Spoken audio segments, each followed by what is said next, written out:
Hello and good evening. Thank you for watching UBC Television. My name is Wadulo Mark Arnold and we'll be shortly joined by Elizabeth Nakakoni on sign language.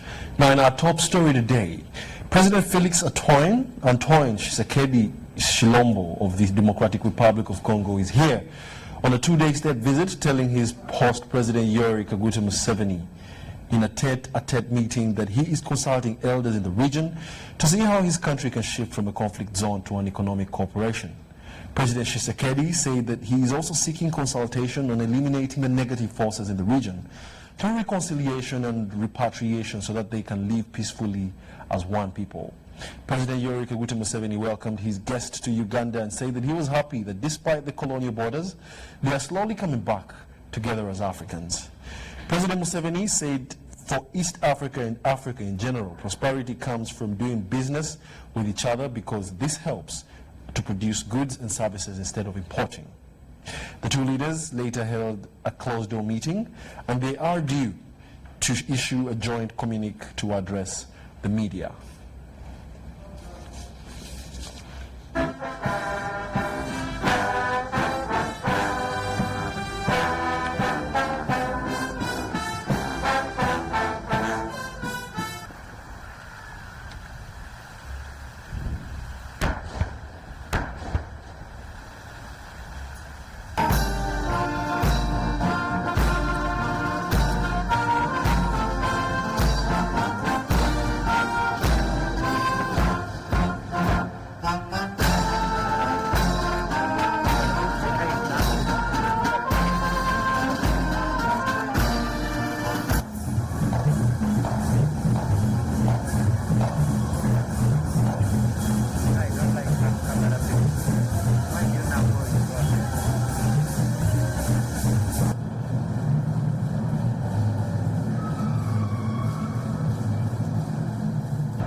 In more news, President Yoweri Museveni has strongly urged African countries to promote trade as one of the strategies that will ensure the survival of the continent and to prosperity of the people. The president was opening the Uganda Democratic Republic of Congo Joint Business Forum at Munyonyo that is running under the theme Promoting Bilateral Trade for Mutual Peace and Prosperity. The one-day conference was attended by business delegations from Uganda and neighboring Democratic Republic of Congo, as well as the line ministries from the two countries. The governor of Beni in the DRC, Mr. Nyonyi Bwanakawa, and that of Ituri also, Mr. DRC Jean Baminasi Saidi, among others, were also present at the business forum. President Museveni, who warmly welcomed the DRC delegation to Uganda, informing them that we are one people divided by colonial boundaries, said that trade in the region started very many years ago. We accepted to come and grace this meeting. Both governments should harmonize immigration procedures, fees, and visa requirements for travelers from the two countries. Président de la République, je voudrais avant toute chose vous remercier au nom du président de la République. I would like to thank you on behalf of the President of the Democratic Republic of Congo, Mr. Felix Tshisekedi, for such an overwhelming welcome that you have reserved for all of us, representatives from the Congo. Pour les commodités qui ont été mises à notre disposition. Congo and East Africa have been having the trade since time immemorial. This part of the world was divided into five parts, five zones. There was the zone of the coast of the Indian Ocean. If you look at the trade figures of Africa, you'll find now they're importing a lot from China, from India, from Japan. Now, when you are importing from China, from Japan, you are supporting the prosperity of the Japanese. So I really appeal to Africans to wake up. Africains, beaucoup dormir. We need the market of the whole of Africa. And there should be no taxes on the border. There should be no taxes. What we should concentrate on is the quality good. Then the business can produce where it is cheapest. This is good for everybody. The citizens of Africa get cheap and good quality goods.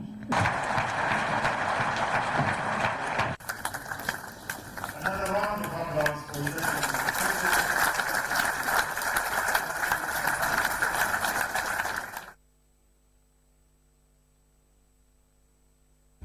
In more presidential news, President Yoweri Kaguta Museveni wants Kampala Capital City Authority to partner with Scania bus manufacturers in Sweden to convert waste into biofuel that can be used for buses in the central business district. The president was speaking during a meeting he held with a delegation of 15 Swedish investors from Europe, led by the Swedish ambassador to Uganda, His Excellency Palinda Gard, who called on him at State House Lodge in Nakasero.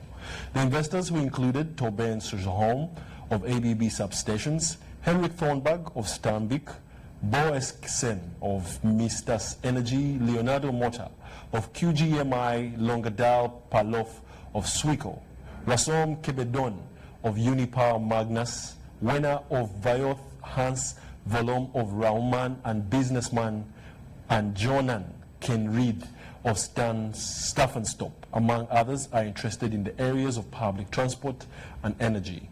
They also want to establish a Scania bus assembly plant in Uganda and in converting waste into biofuel.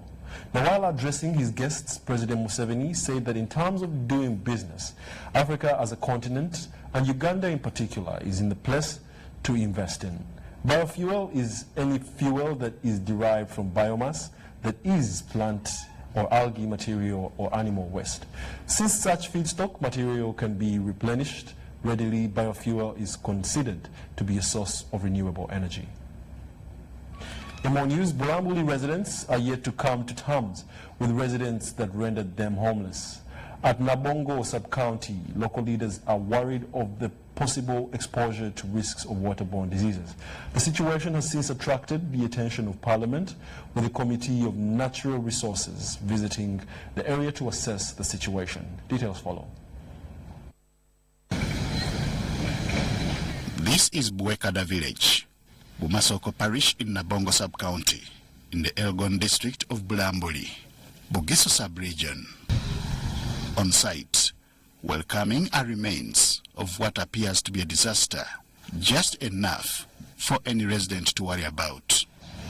Mary Mutonyi has been married here for several years, but not anything close to these floods had ever happened until this year 2019. Na menyana kimyaka kabiri uhwamanga ndandika khusala nari kametsi sikaliha mueria munota khulima moko khulima kamapondi buli sile shosi khulima.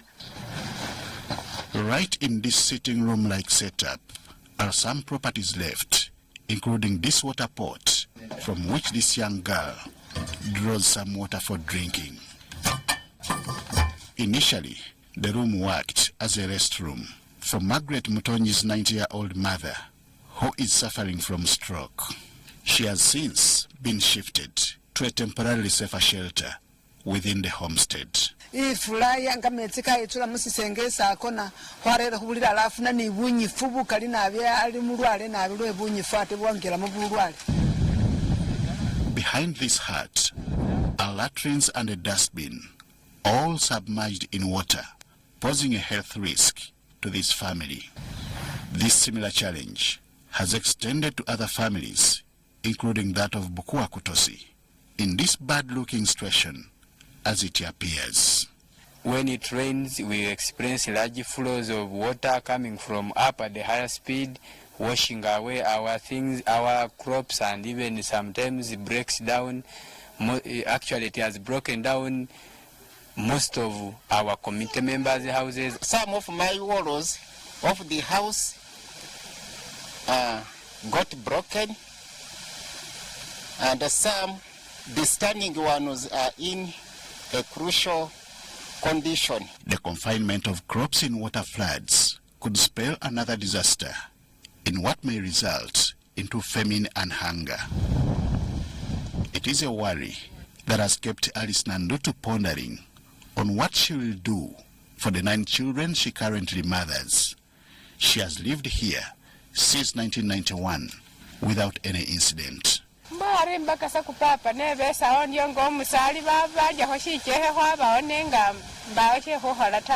This similar worry has not spared anyone, including area local leadership, that blames the floods on stone quarrying activities in the area by cement processing factories.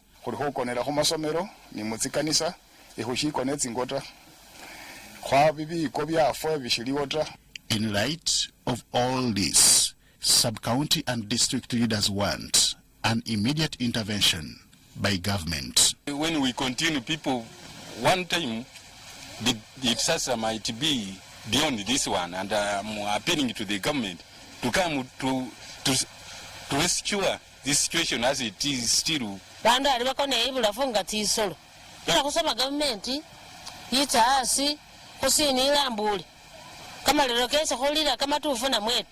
The Natural Resources Committee of Parliament has now embarked on a fact-finding mission to the area. The question of whether the plight of these residents will be addressed will be answered in our next episode tomorrow on Sunday. Henry Okurut, UBC. In our news, Islamic University in Uganda, IUIU, has graduated the first batch of medical doctors during the 27th graduation ceremony. The graduation for the 33 graduating doctors in general surgery was held at IUIU Mbale campus. The second Deputy Prime Minister and Minister of East African Community Affairs, Ali Chirunda Chivejinja, who was representing the President of the Republic of Uganda, Yoweri Kaguta Museveni, hailed IUIU for the contributions it's rendering to the country. Now, speaking during the graduation, the university rector, Dr. Ahmed Kawesa Sengendo, called for the need for more medical doctors in the country in order to meet the world standards. He hailed IUIU management for the good environment that led them to success. We'll take a look.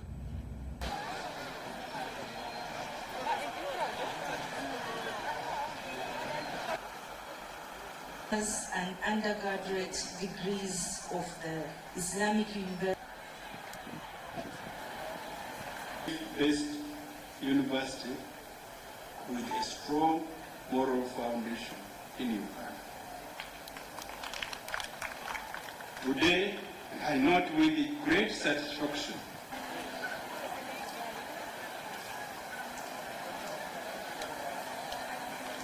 Bismillahirrahmanirrahim. Mr. Chairman, sir, I have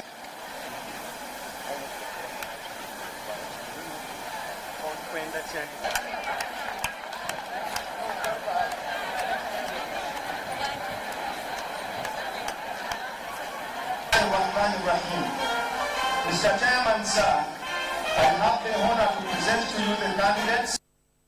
The government would like to passionately appeal to our new medical doctors to always work and cherish the values of this university and the demands of the profession by upholding the highest ethical standards as you undertake your chosen calling. Take or knowingly administer any harmful to my people and no family affairs coming to my knowledge in practice of my calling. Religious leaders and cultural leaders from Uganda and the Democratic Republic of Congo yesterday met in a bid to put a measure of ending Ebola, which has terrorized both countries. The cross-border meeting, which was held in Vienna Hotel in Mpondwe, Ihubiriha Town Council, was majorly aimed at putting measures on how to end Ebola. The delegation from Uganda was led by the RDC Kasese Joe Walusimbi, and the Congolese delegation was led by the representative from the Ministry of Health in Congo, Dr. Martin Mombaye. Speaking on behalf of the religious leaders, Reverend Yongeza Mukonzo advised all religious dominations to preach on measures of preventing Ebola both in the Democratic Republic of Congo and Uganda.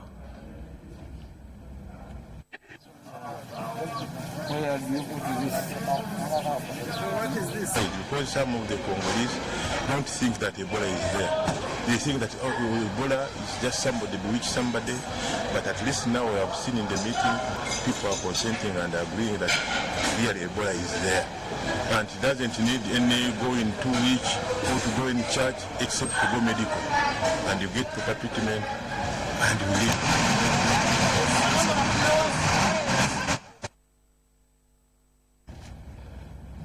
The public has been advised to exercise and seek medical checkups regularly to avoid some of the diseases Prudential Management Director in East Africa is warning about. He said this during a 3-day health camp aimed at creating good relationships with their publics. Details follow.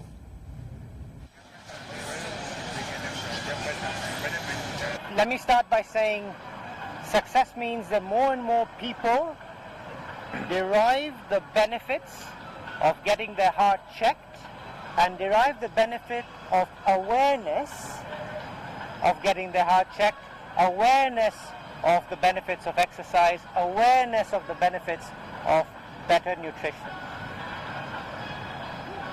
Should we do this upcountry, and can we? Yes, and that's something we will certainly consider. Nash and I will discuss that once we close this camp formally. Thursday we had over 850 people coming for heart checks. Yesterday we had another 850 or 900, and today we've had more than 1,000. So if you add that, we're approaching 3,000. 3,000 people have come, taken time to come and get their hearts checked, come and discuss with us. And out of this, about 3,000 people, about 1 in 3, okay, about 64%, 1 in 3 has some kind of heart problem or high blood pressure. 2 in 3. I mean, approaching 2 in 3 had some kind of high blood pressure or heart disease. Rubirizi district is one of the nature-gifted areas of Uganda, though access to basic needs like safe water, education opportunities and health services remain a challenge. The chairman of Rubirizi district, Sylvester Agubashongorera, says that though the district is well endowed with natural resources like lakes and rivers, forests and wetlands, it is choking on water scarcity.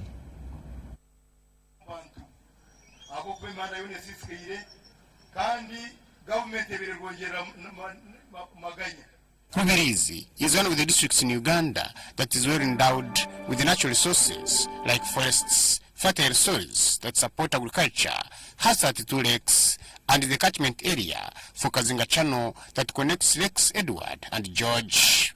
However, despite this, residents complain of poor road network to access these resources. Their service provision is poor and water provision is still low.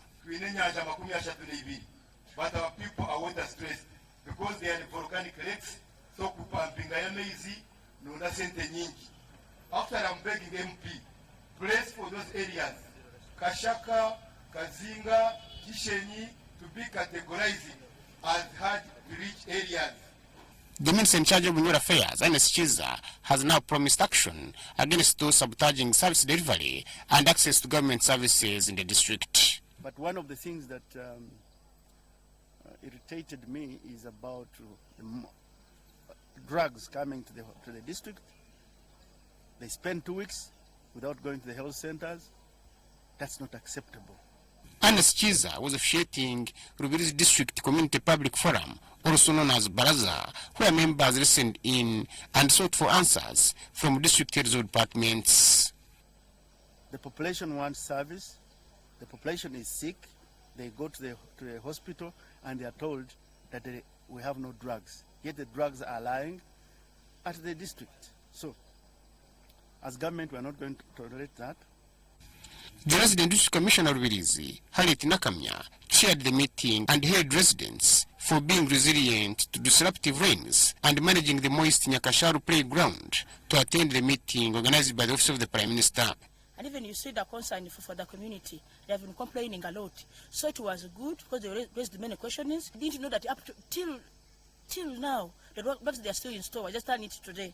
So now I'm going to be so keen when we do receive drugs. The chairperson of Rubirizi district Sylvester Agoboshongolere appealed for the repair of district feeder roads, provision of safe water for residents, and proper drainage for the district's main town, Nyakashar Trading Center. It has been proven that we have the best honey and we have a big government area that was supported in that line.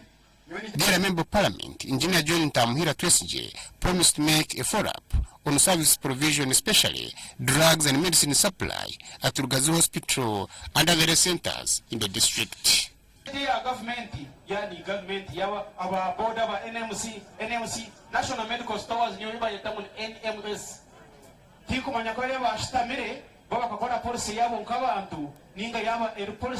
Residents challenged district heads of departments over poor service delivery.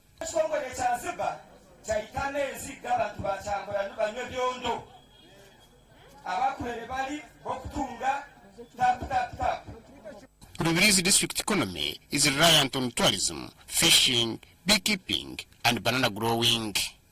Hamana Deu reporting for BC News.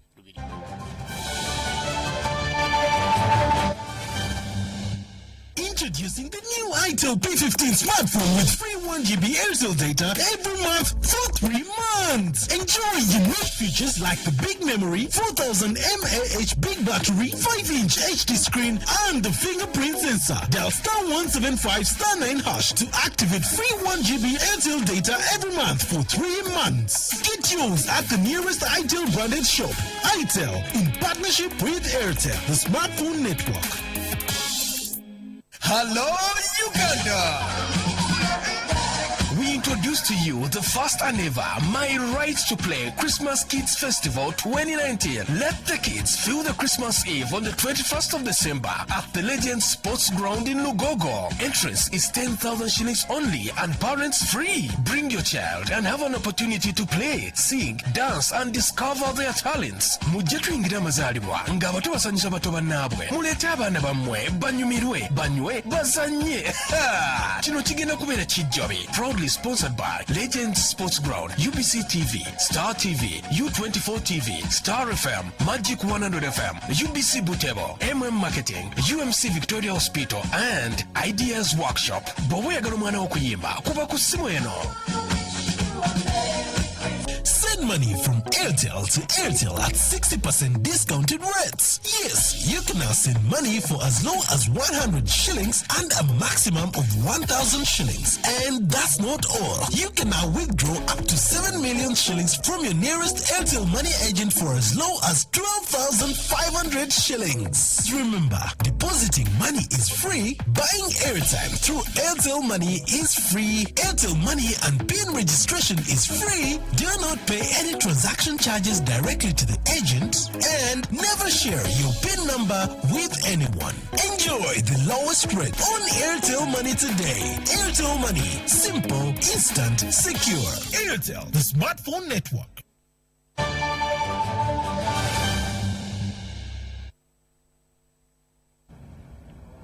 Welcome back from that short break. We now head into the business segment where the State Minister for Tourism, Chiwanda Subi, has lauded the efforts by the education institutions to prioritize extracurricular activities that also play a big part in instilling values among the youth.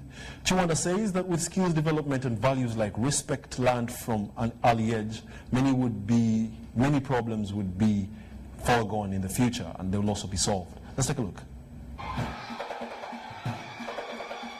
Government has a program of skilling all Ugandans to make them employable. However, this initiative is being degraded to a number of institutions, including those in the urban setting.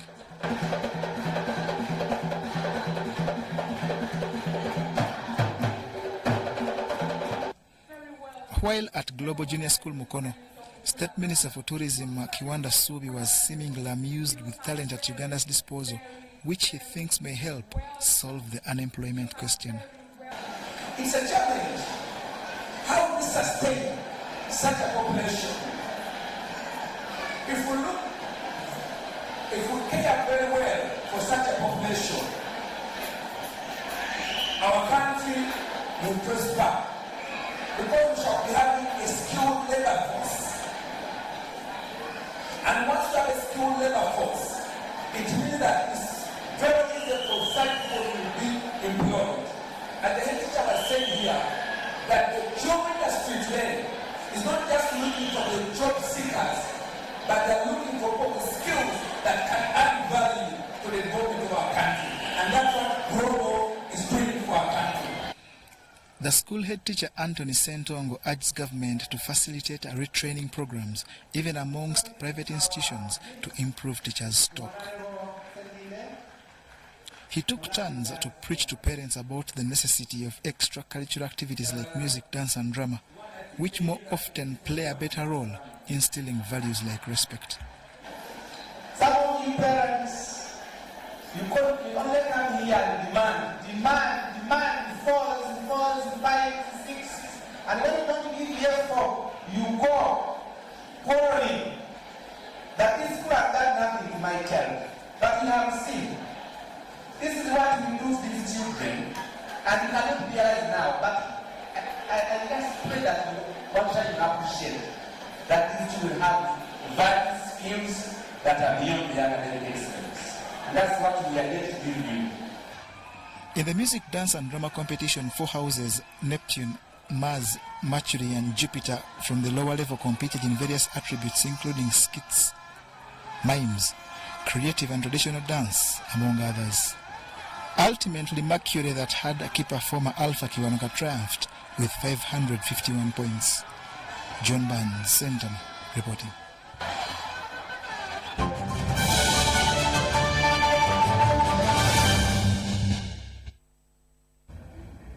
Now in the world of sports, Uganda Swimming Federation has concluded its 2019 local calendar activities with the DSTV-sponsored Invitational National Sprints Gala at James Cambridge International School, Kampala.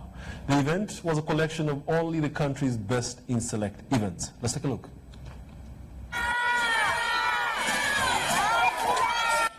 Uganda Swimming Federation has set aside avenues to ensure excellent performers get platform to improve their skills that will progressively elevate them to world beaters. Of course, we have a number of elite swimmers at our level, and we are tracking them. We are providing them with all the necessary assistance. For example, Rebecca Sengonzi has an Olympic scholarship. We are trying to find a suitable program for people like Chirabo and others. We have about 8 boys and about 6 girls who are really quite competitive, and we are looking to see how we can keep supporting them. That resolution was reached after witnessing excellent performances during the second DSTV-sponsored Invitational Sprints Gala at James Cambridge. Support them in whatever way possible. This swimming competition being one, as well as the awards gala that is coming. We're aiming to have it done before the end of this year, if possible. The date is yet to be set. This swimming event played a key role for Uganda's team that takes part in the Kana Zone 3 tournament due later this month. We have over about 200 swimmers today, and they're doing quite well. And we're hoping from here next week, the other week, to be able to go to Kenya for the Zone 3 championships, where nine countries have confirmed: Kenya, Burundi, Rwanda, Eritrea, Sudan, Zambia, South Africa, and Tanzania will be there. And our team of about 30 will do quite well. Among those that excited was Kirabo Namutebi, who was awesome in the individual medley event. John Barnes, Centum, reporting.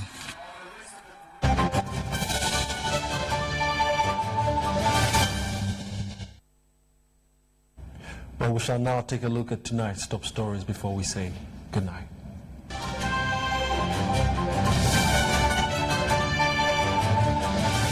President Tshisekedi in Uganda on a 2-day state visit. President Museveni urges African countries to promote trade. Mulambuli residents cry foul over floods. And in sports, DSTV commits to fund Swimming Federation.